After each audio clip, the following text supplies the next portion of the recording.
mobility approach that you can use without clothing. It can be 30 minutes. That's our goal, but you can add it into a 60-minute to get to your 90-minute section. Okay, so my rocking is how I move from one thing to the other. If they have an area that bothers them, you assess the least affected side first.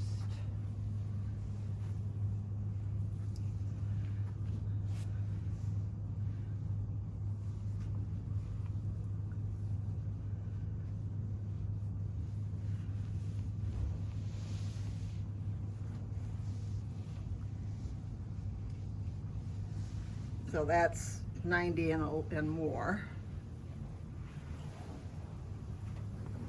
It's supposed to be on break.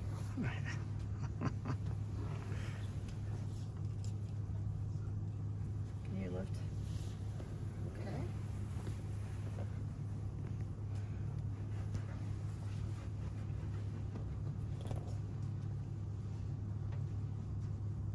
Can you lift?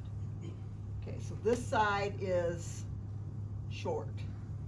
All right. So lift this side. Lift this side. So I'm going to do an intervention. If he can't lift it up, he's short here. I'm going to make sure that he's not weak here. So go ahead, lift up and hold against me. Hold. Okay, good. And feel my hand. Push down, contract, relax. Start to lift it up and elongate. Contract. Okay, contract straight down. Good. Relax. Lift. And then I'm going to give it, it's called overpressure, just a little bit. Now, you want to make sure that only that joint you're trying to, the tissues that are crossing a particular joint, that's the one where you want to stabilize. You stabilize above it. So I'm concentrating on the hip area. I only want those tissues to move. So I'm putting my stabilization there. Intervention, push down, and come up, and relax. Overpressure.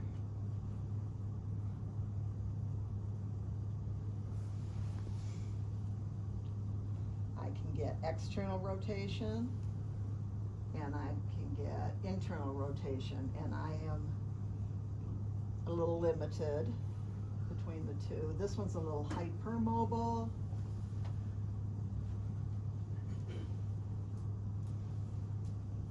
This one's more normal. This one's too mobile. We're going to use pulse muscle energy to intervene. Feel how I'm pushing you? Can you do that? Make sure it's right here. Make it big first. Okay, good. Now just like that, only smaller and fast.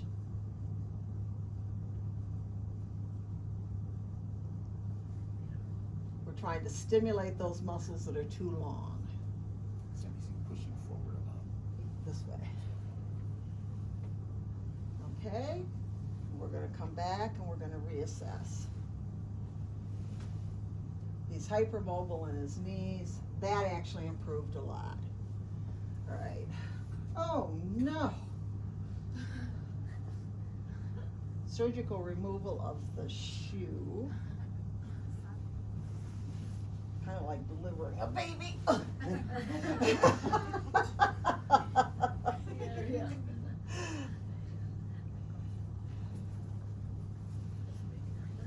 Your soles are wearing out there, bud.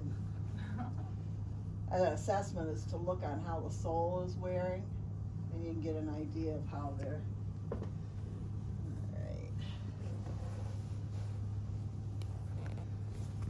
You only intervene when there's something going on. Knees are a little too mobile. This is more normal. Too loose. All right. All right, do you feel me right here, Logan?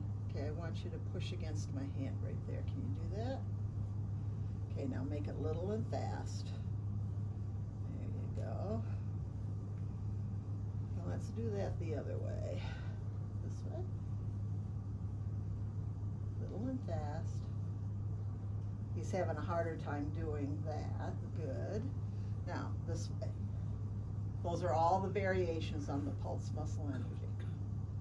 Okay, now you do it. And you do it. Okay. You want to work with it until it smooths out a little bit. Okay, right here. Push, push, push. Little. You fuss with it 10, 15 seconds. Ah, good. All right, don't try to stretch it back down again. Okay, that's dorsiflexion, plantar flexion. Which one is that? Inversion. Inversion. Eversion. Eversion. I'm sorry. Do it again. That's Inversion. Yeah, it is. Eversion. Eversion. Yep. Okay. flexion, extension. All right.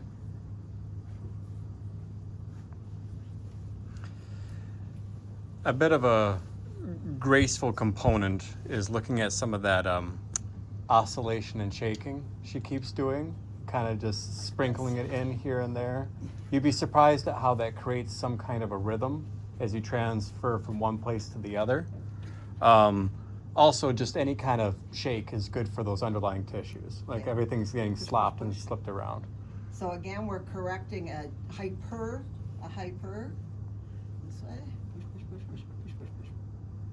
That's better. Now, back and forth. Little and fast, much better. Okay. All right, if they really can't get it, then you tell them, hold it still, don't let me move you, and you do it. Okay, now back and forth. There you go. That one didn't correct as good as the other one did. All right, that's it on this, in this position. Okay, can you roll on your side facing the wall?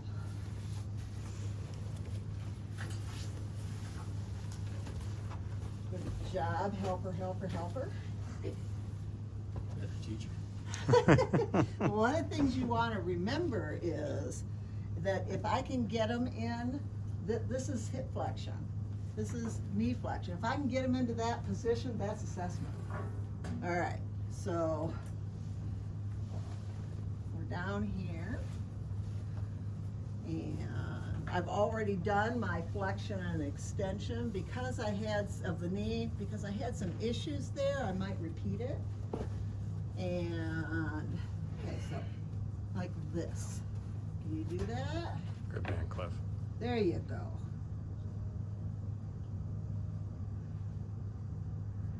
Now you hold it still, and I'm going to move it. Good. Now that helped that time.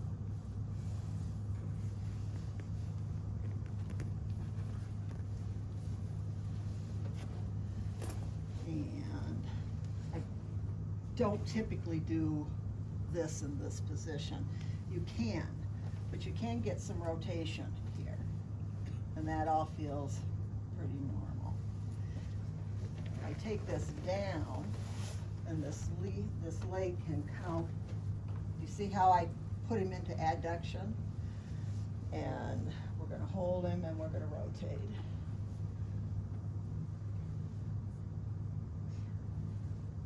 Are you holding his thigh? Holding at just above his knee. If you can't see, come on up here. You know, hover. Yeah, I have a view. You know, come on. But you're looking at the ability of what is the positioning just doing for the joints, right? So by taking the bolster out, we get internal rotation of the hip and adduction of the hip. Now by turning the upper torso, we're getting rotation of the lumbar spine.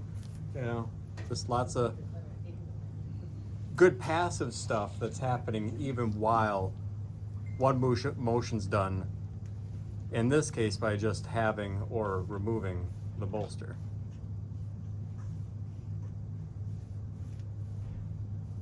So this feels stiff. I'm going to trust what I feel. Contract, push against me. You don't have to even think muscles, just action and palpation. Relax, push here, and keep reaching for the floor. That's retraction and protraction of the And scapula. again, push right here, good. And here, and reach for the floor. And push right here, and right here, and reach for the floor.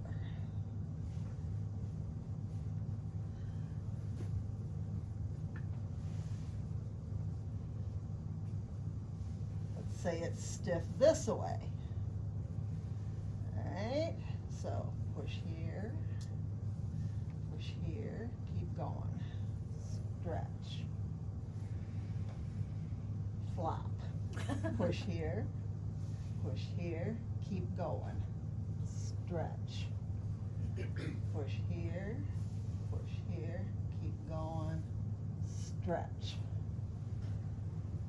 This should all begin to feel natural to the person, cueing them to just move and find the stretch. I sometimes don't try to even overcoach. I'll watch and see what they decide to do, and maybe that'll give me some good information about the uniqueness of what's going on with their body. Okay, so this way moves good. This way's restricted. That fits with the other thing I saw. We're going to do contract, relax, antagonist, contract, stretch. Right here, just like that. Demonstrate them. Push. And let's do that one more. Contract, relax, bring it back up. Just like that. Okay, now do it again. And overpressure. And again. Good. And this. And keep going. Adduction, abduction of the shoulder. On table, you have the benefit of gravity actually kind of helping you, right? You can position a bit more easily for you to get resistance in either direction. Plus, I mean, just lifting his arm up, he's having to naturally fight some gravity. So there's some resistance occurring, even just without you pushing too much. Okay, push up. Relax. Slide your arm towards your feet. Hold the head down. Push up. And relax. Slide your arm towards your foot. Push up. Relax. Slide your arm towards your foot. Scapular elevation and then depression. Elevation, depression. Okay, let's get you on the other side. I can probably do that one. Just how I do it. Now the elevation, depression movement consistently. We've shown you guys a few. Can you start to see some of the layering that gets It's thrown just in? putting it together in a system. That's all. Our third eye wasn't open though. You're right. I showed it to us. Initially, it's do these movements because we say so, but then it's all can turn into mechanisms for either assessment or intervention. And the more you incorporate the idea of, is the body symmetrical, asymmetrical, are the joints functioning hypo or hypermobile? And that's the way you can just balance the whole crazy puzzle out.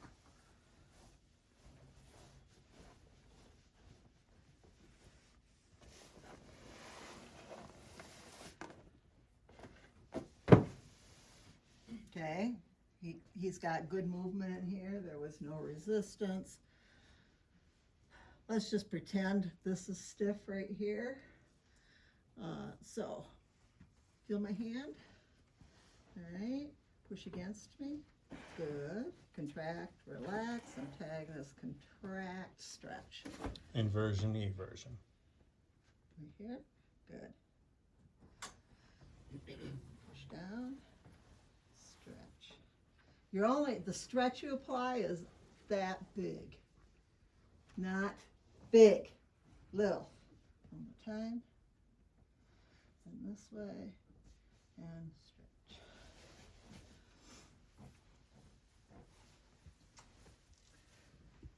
Am I going to run into some?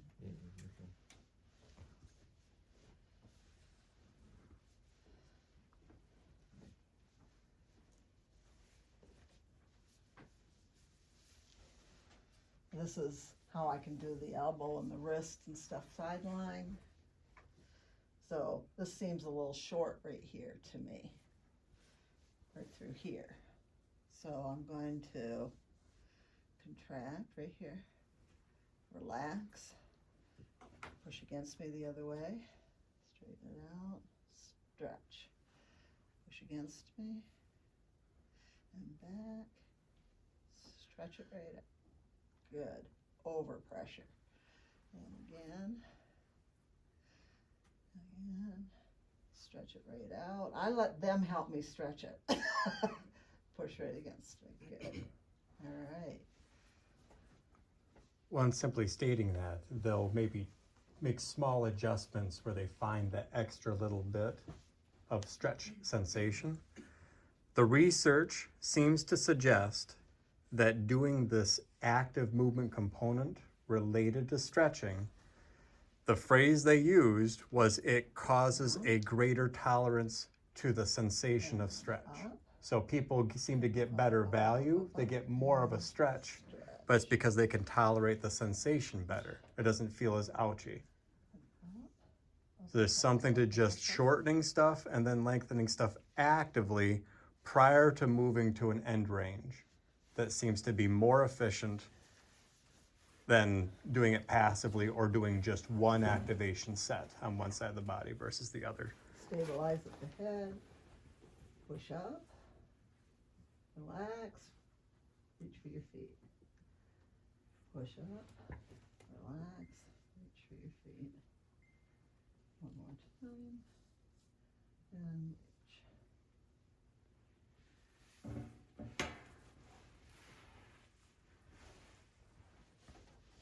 Switch towards me just a little bit. So muscle energy techniques can be done related to just active movement in this case, right? Not an incorporation of inhibitory pressure on a particular muscle.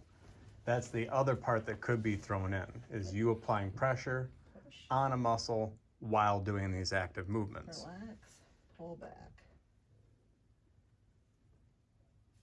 Push, right here. Relax, pull back. Stretch. Push, pull back. Good, stretch. And forward.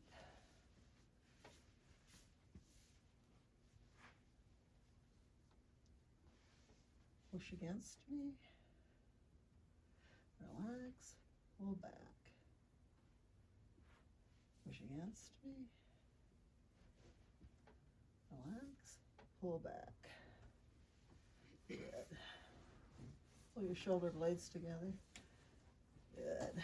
Relax, pull your shoulder blades together. Good. Pull your shoulder blades together. Good. All right, on your back. Now, this protocol is coming from more of a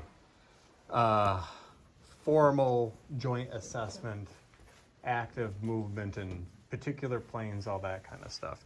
Some systems out there in body work do use the premise of a movement system like yoga and then incorporate it onto the table. So traditional Thai massage is the practitioner putting the client in yoga positions. Now, more passive versus active. But you can take any principle you think of related to an active movement therapy-based process, whether it be something more physical therapy-esque or more yoga-esque, and you could incorporate it on the table, either using active movement or passive movement. Now I'm going to show you a little variation on a theme. It's the same theme, little variation. This leg is externally rotated. Take what you find, exaggerate it just a little bit. Have them push against you right here, like you're going to turn your leg like that. Go ahead. Contract, relax, antagonist, contract, overpressure. If it's twisted that way, it means the muscles that twist it like that are short. So if I just exaggerate what I find just a little bit, I'm isolating it. Push right here. Good. And now straighten it out. Good. Overpressure. So we could say that's exaggerate the distortion, make their twist or whatever bigger, have them push further into the distortion, more twisted, and then actively move out of it, untwist. Okay, 90 and a little. Hip is fine. We're going to check knee extension now. Straighten your leg. Straighten your leg. Not bad. Let's just see if we can improve it a little. Push down, push up, and straighten.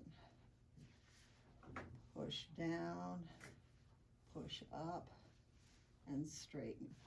Contract what's short, relax, contract what you want to have longer, or you want it to activate, and then stretch. And again. All right.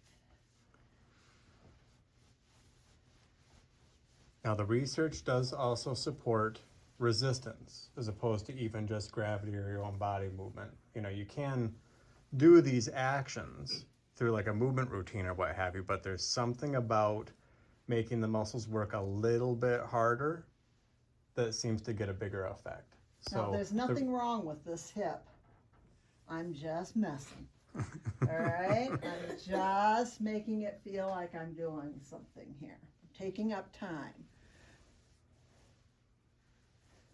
I'm also supporting fluid movement when I do that. There's nothing wrong with the foot. So I'm just moving it through its range of motion and through here. Those of you that have had firing patterns, I can incorporate those in here. Flatten your knee. Good. All right. Some of you, the fall group hasn't had that yet, but my group has. So.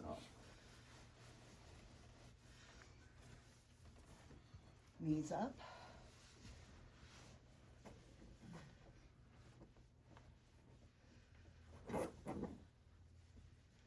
Okay, this is where I'm going to take where it's twisted, make it more, and then have him pull out of it. He wants to go this way. All right. Got it right here. So you're going to push against me right here to twist it more. That's it. And then relax and pull down. Pull down. And again, pull up. Perfect. And then pull down. One more. There's the stretch. One more. You feel that in your back? Not really? Okay. Cross one leg over the other. Make sure with guys they're not pinching them little selves. You just say, you know, we're going to do some hip movement stuff here, so you need to adjust. You need, yeah. All right. All right.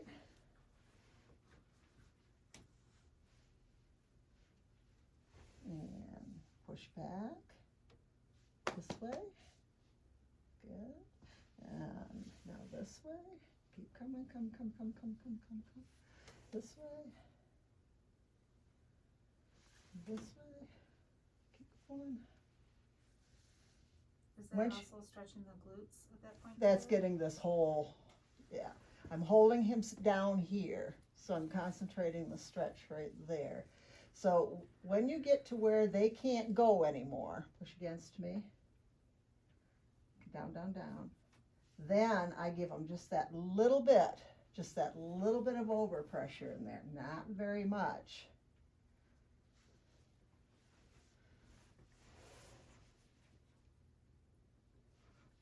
And that's okay.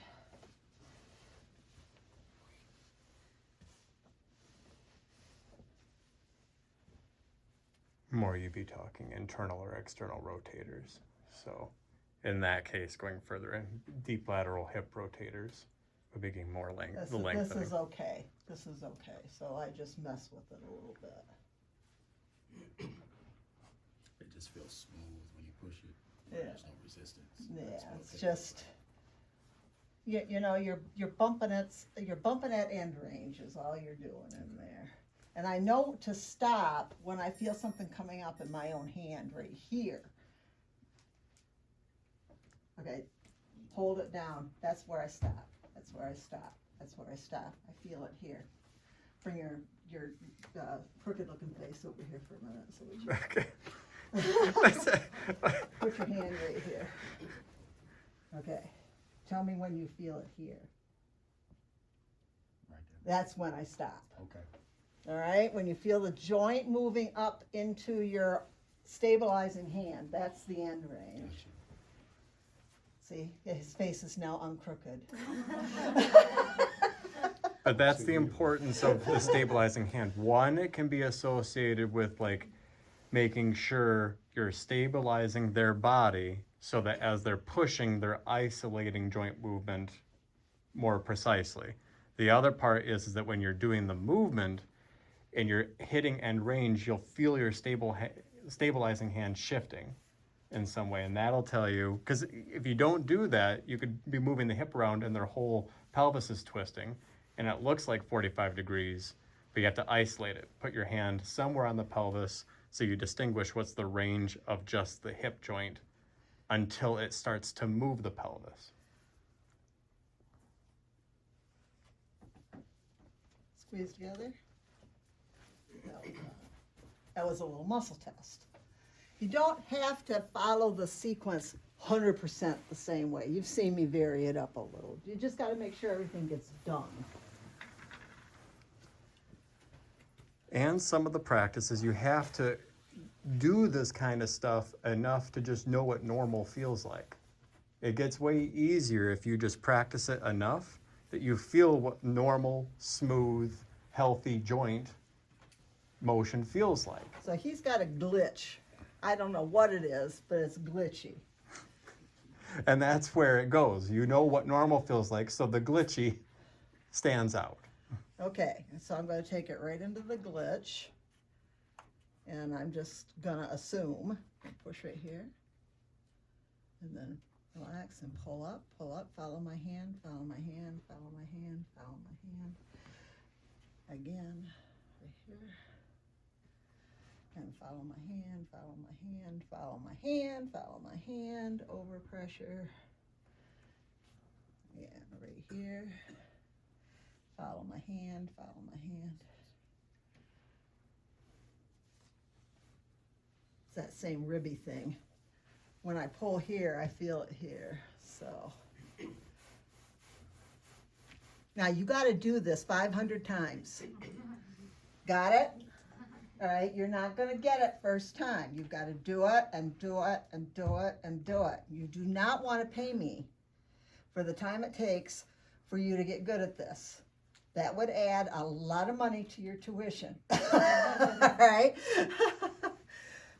That's why while you're learning with either each other as your classmates and demo bodies, but also whoever you're working on now as your lab rats and your initial clients, incorporate stuff, admit that you're learning it and wanting that honest feedback. I really just am trying to encourage as much as possible to incorporate the conversation with your client so that you can make it a little bit less awkward that you don't fully know what you're doing. Okay, push up. You're getting them in the know that they're helping you out. Slide your arms towards your feet. But then they can give you appropriate feedback so you have a better sense of what you're doing, if it's actually helping or not.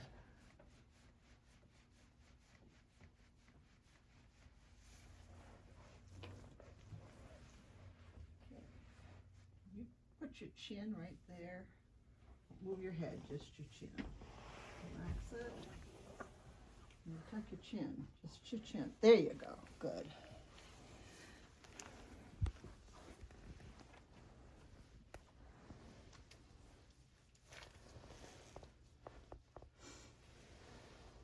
Okay, this is hypermobile. This one's more normal. Okay, feel me right here? Feel that? Push, push, push, push. Not like, you know. Okay, good. Runny nose. Okay, push, push, push, push. Okay, hold it still. Don't let me move it. Okay, right here. Push, push, push, push.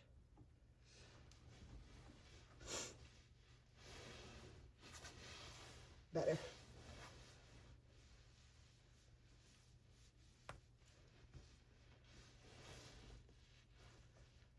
Excellent. All right, sit up. So you didn't need to feel a need to balance the other side. Yeah, This is yeah. hyper- I want them to feel, that's the thing that what I'm teaching you to do different is to teach the too loose side.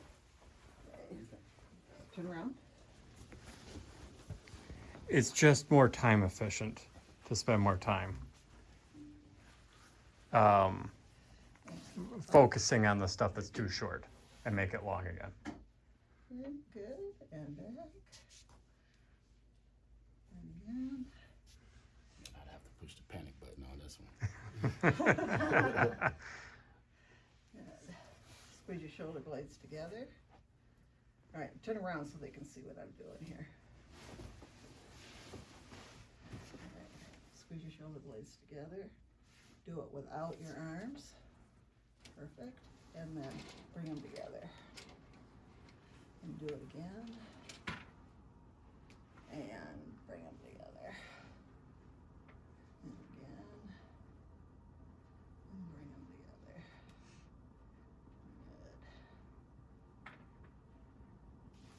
Good. Up. All right, and can you now get up off of the table and check and see if your low back feels different to you?